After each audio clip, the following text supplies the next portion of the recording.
I watched my children walk out of that courtroom with their heads down, and I felt nothing. No satisfaction, no vindication, just the hollow weight of knowing that the people I raised, the people I would have died for, had looked me in the eyes and systematically destroyed everything I'd built over 50 years. They made $400,000 off my fear, off my trust, off the simple fact that I loved them enough to believe every word they said. I'm Patricia, and I'm 75 years old.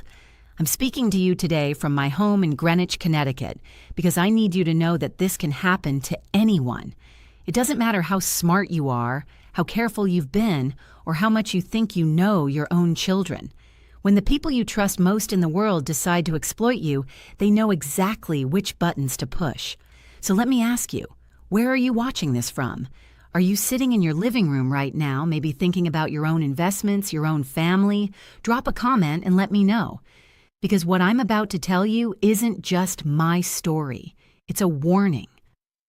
It was March 2023 when everything started to fall apart. I remember the exact date because it was my granddaughter Emma's birthday, and I'd been planning to take her shopping for a gift. But instead, I got a phone call that would change everything. "Mom, we need to talk. Can we come over tonight?" It was my son, Marcus. His voice had that serious tone that immediately made my stomach drop. You know that tone, the one that means something's wrong, something's really wrong. And when he said we, I knew he meant his sister too. Rebecca. My 2 children, my whole world. They showed up at 7 o'clock that evening, both of them dressed like they'd come from work. Marcus in his suit, Rebecca in her blazer. They sat down at my kitchen table, the same table where I'd helped them with homework, where we'd celebrated birthdays and holidays, where we'd laughed and cried through every milestone of their lives. Marcus pulled out his laptop without even accepting the coffee I'd offered. "Mom, we need to talk about your investments," he said. "We're really worried." I should tell you, I'd done well for myself. My husband Thomas passed away 12 years ago and he left me comfortable. But I'd also been smart with money my whole life. I worked as a school administrator for 33 years, and I'd been investing since I was 25. By the time I retired, I had a portfolio worth about $1.8 million. Not wealthy by Greenwich standards, but enough to live comfortably and leave something for my kids. Marcus and Rebecca had always been interested in my investments. Marcus worked in finance, something with hedge funds that I never fully understood.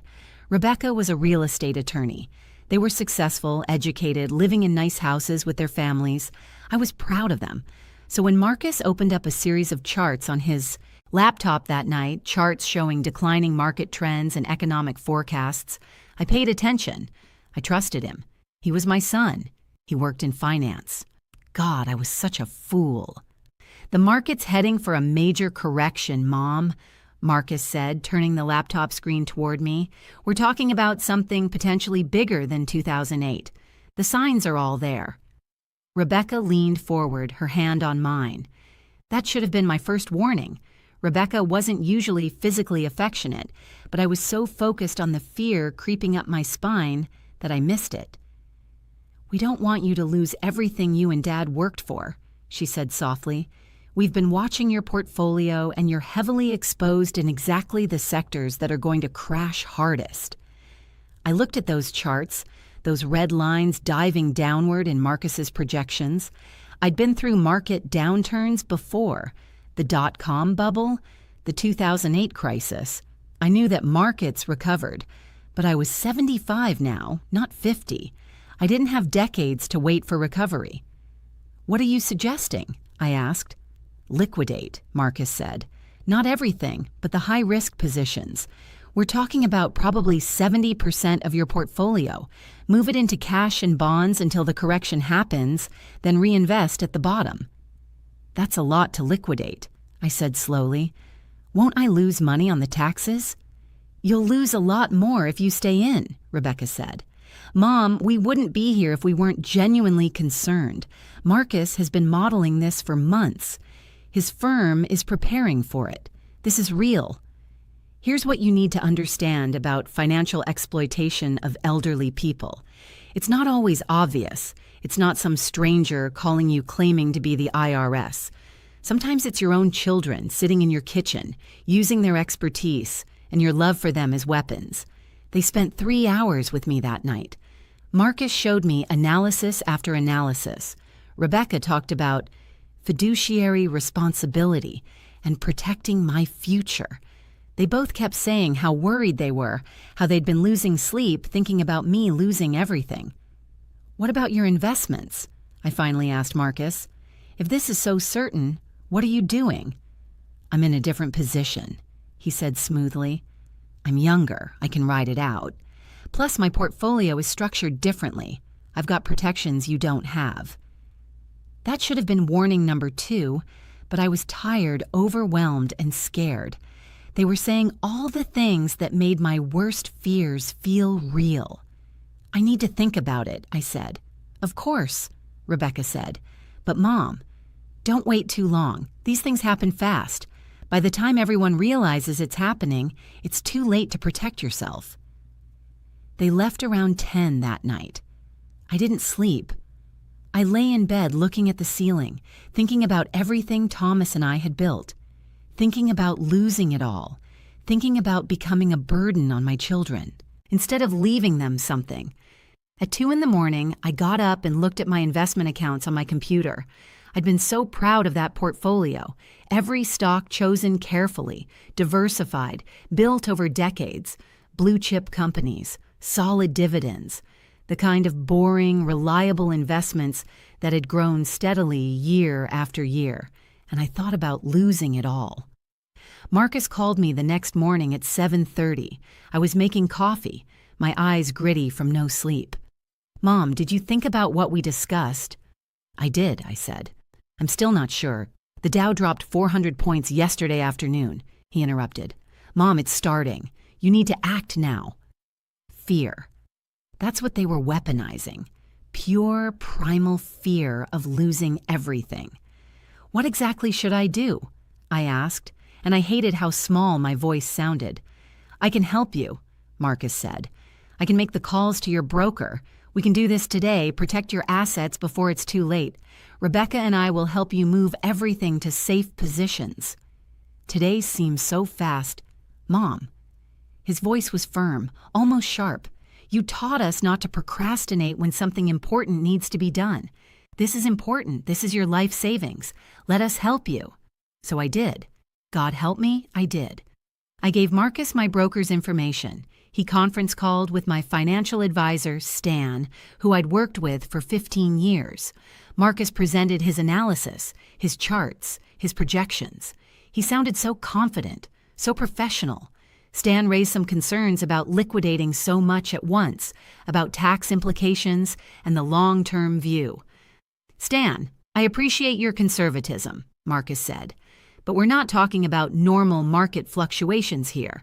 My mother is 75. She can't afford to lose 30 or 40% of her portfolio. We're talking about protecting her ability to live independently."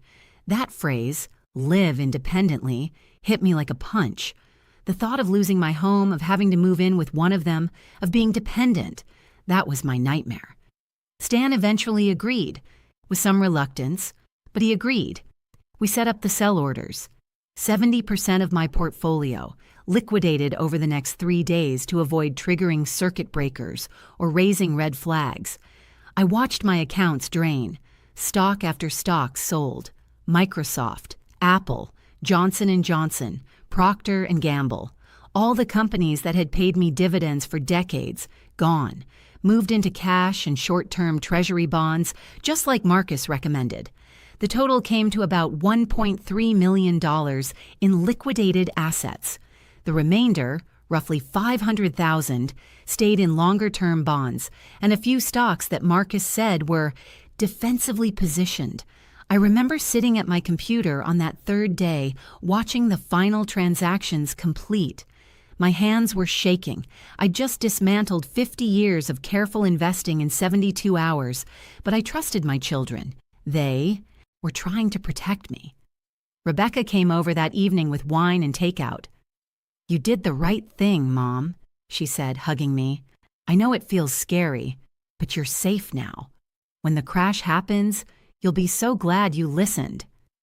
"When do you think it'll happen?" I asked. She shrugged. "Could be weeks, could be months, but it's coming. Marcus is sure of it." I nodded, trying to feel relieved instead of terrified. That was April 2023. I'd sold everything. I was safe in cash and bonds, and the market kept going up. By May, the Dow had gained another 600 points. My former holdings, the stocks I'd just sold, were climbing steadily. Every day I checked the market, and every day I felt a little sicker. I called Marcus. "The market's going up," I said. Should we think about getting back in?" "No, Mom. This is the bubble before the burst. This is exactly what we expected. The higher it goes now, the harder it's going to fall. You need to be patient." "But I'm losing money every day by being out." "You're not losing money. You're preserving capital. There's a difference. Trust me, please." "I know this is hard, but you have to trust the analysis." So I waited. June came. July. The market kept climbing. My portfolio sat in cash and bonds, earning essentially nothing while inflation ate away at its value. I started having trouble sleeping. I'd wake up at 3 in the morning, my heart pounding, thinking about all the gains I was missing. But every time I called Marcus or Rebecca, they reassured me. "Be patient. The crash is coming. You'll be able to buy back in at the bottom." By August, I'd lost nearly $200,000 in opportunity cost. That's what it's called, when the money you're not investing is growing slower than the money you could have kept invested. $200,000 gone, because I was sitting in cash waiting for a crash that never came. That's when I started to suspect something was wrong.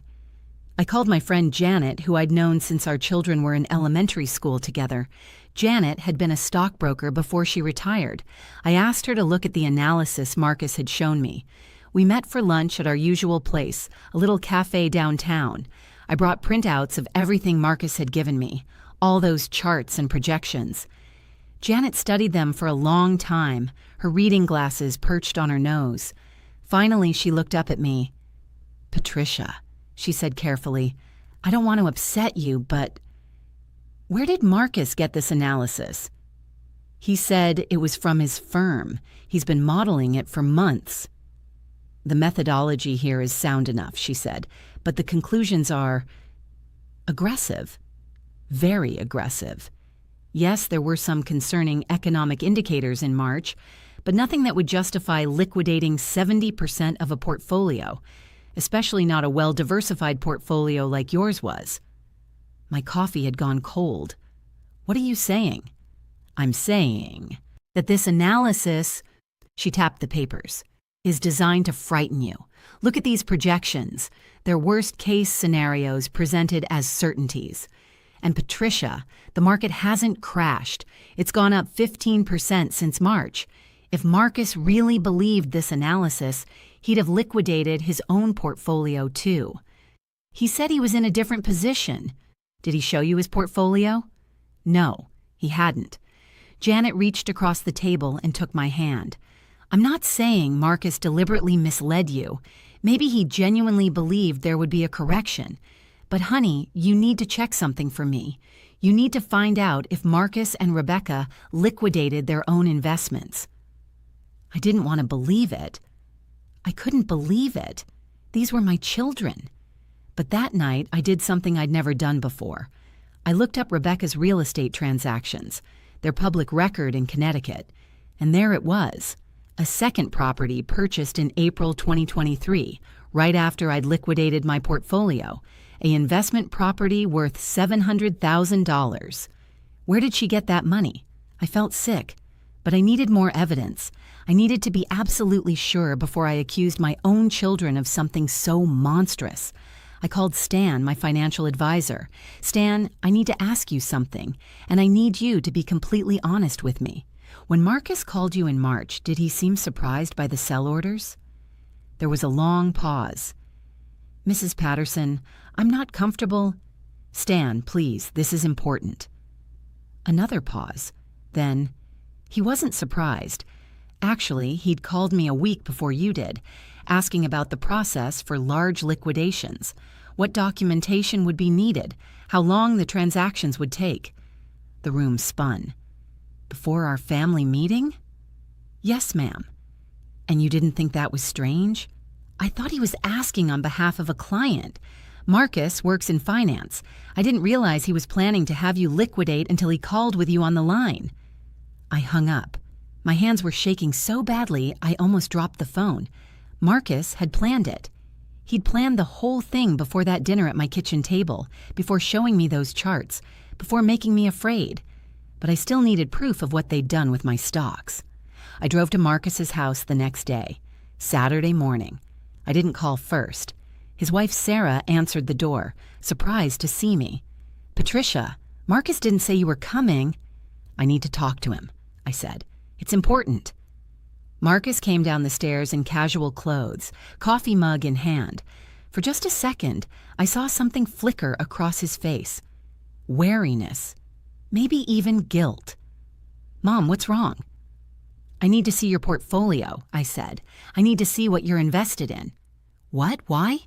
"Because the market hasn't crashed, Marcus. It's been 5 months and the market hasn't crashed. And I've lost $200,000 sitting in cash while my old stocks keep going up." "Mom, we talked about this.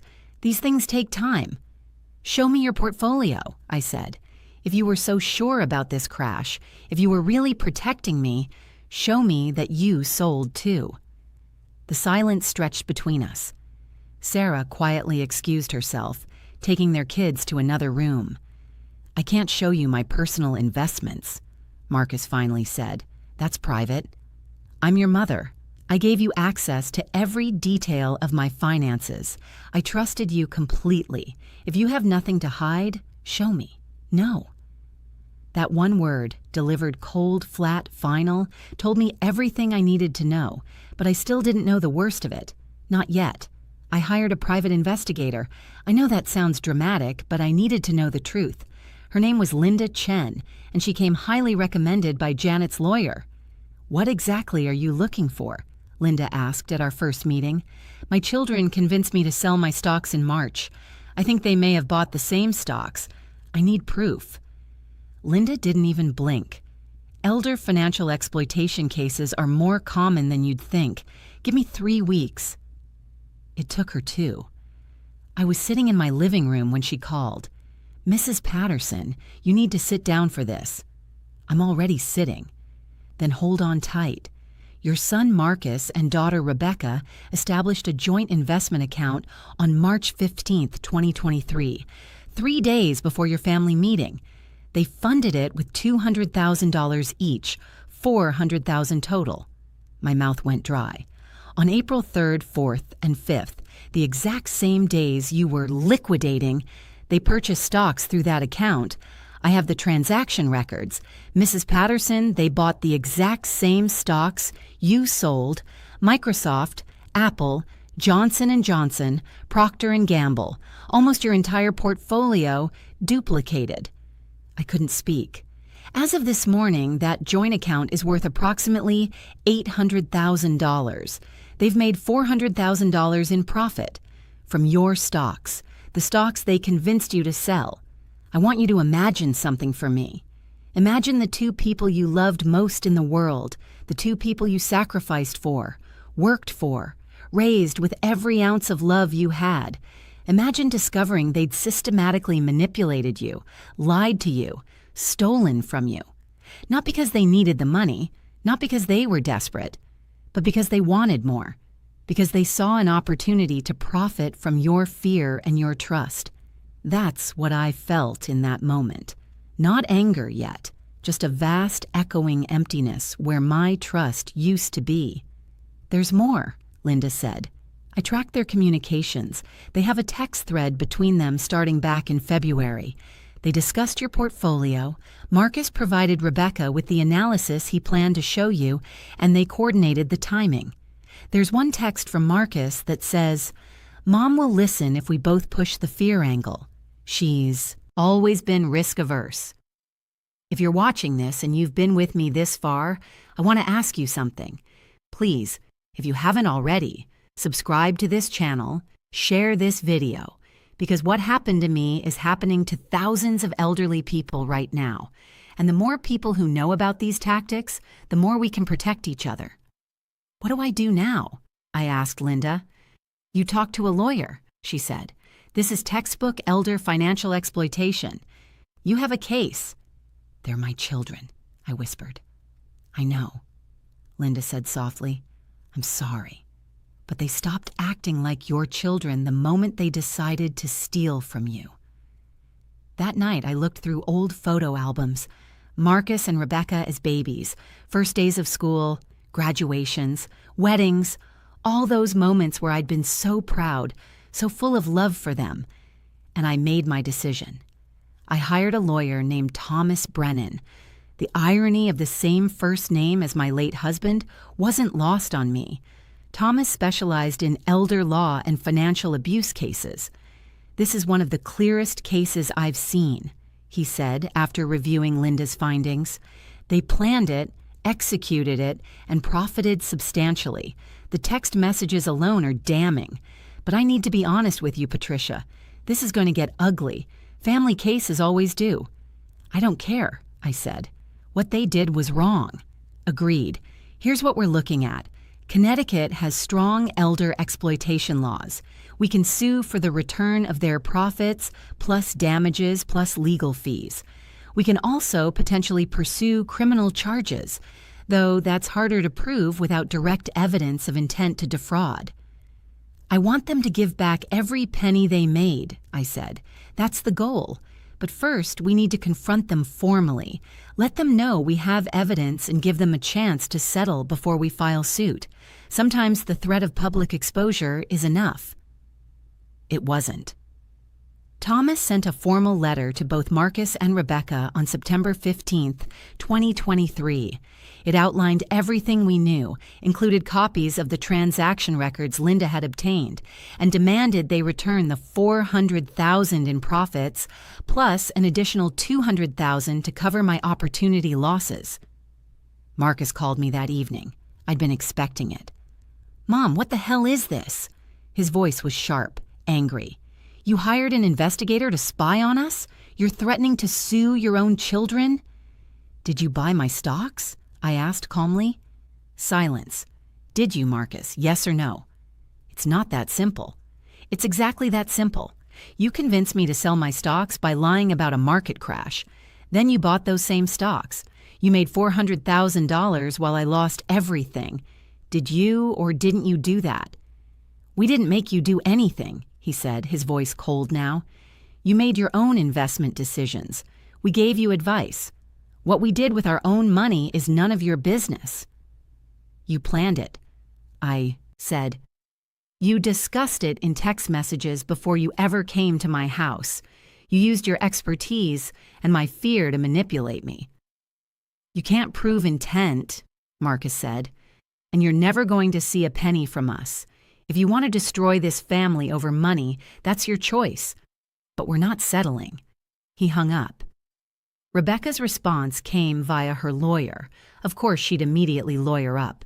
A formal letter denying any wrongdoing, calling my accusations baseless and motivated by cognitive decline.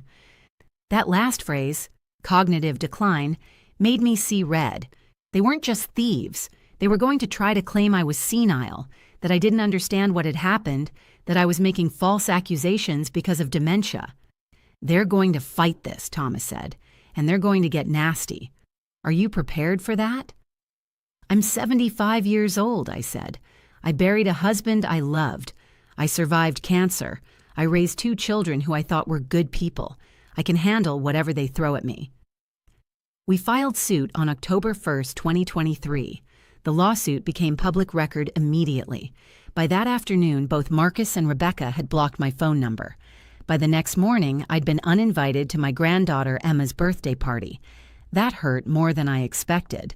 Emma was 11. She had nothing to do with this. But Rebecca sent a text, before blocking me, that said, I'm not exposing my daughter to someone making false accusations against her family. You've made your choice. Janet came over that evening and found me crying at my kitchen table. Let it out, she said, putting her arms around me. Let it all out. They took everything, I sobbed. Not just the money, my grandchildren, my family, everything. No, Janet said firmly. They took that. You didn't. They made these choices. They did this. You're just refusing to let them get away with it. The discovery phase of the lawsuit took 3 months.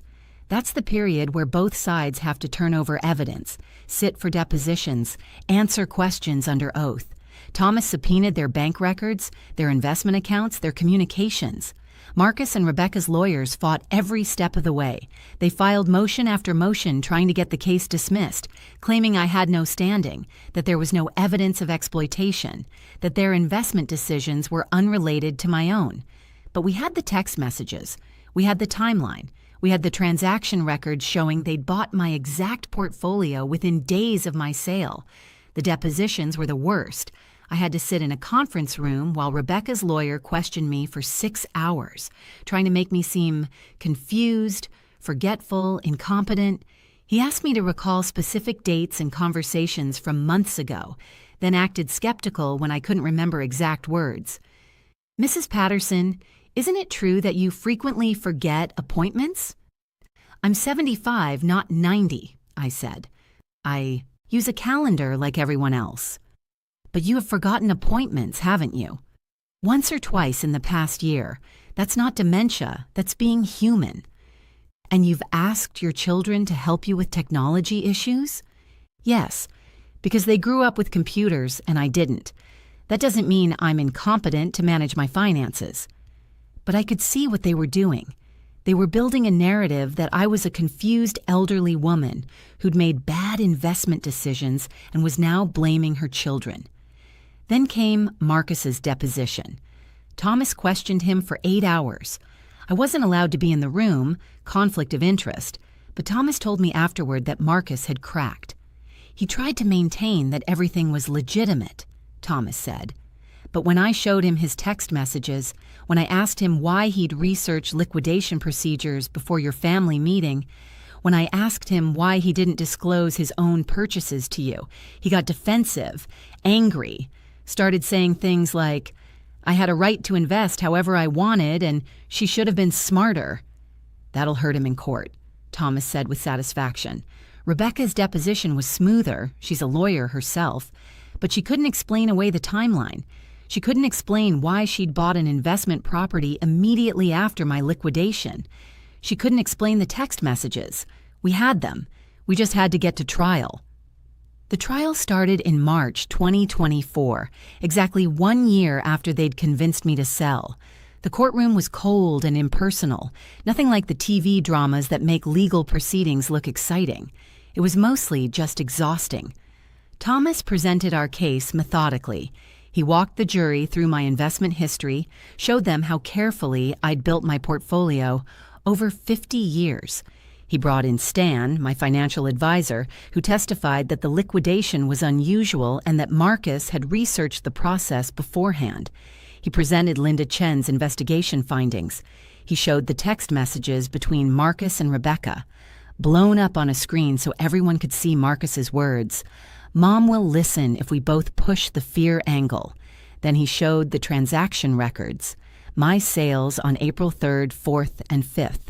Their purchases on the exact same days, the same stocks, the same quantities, proportionally scaled to their investment amount. This wasn't coincidence, Thomas told the jury in his opening statement. This was a calculated scheme to exploit an elderly woman's fear and trust. They weaponized their expertise and her love for them to steal her wealth. Marcus and Rebecca's lawyers argued that there was no theft, no exploitation. They maintained that Marcus had given me good faith advice, that they genuinely believed a market correction was coming, and that their personal investment decisions were unrelated to mine. Mrs. Patterson made her own choices, their lawyer argued.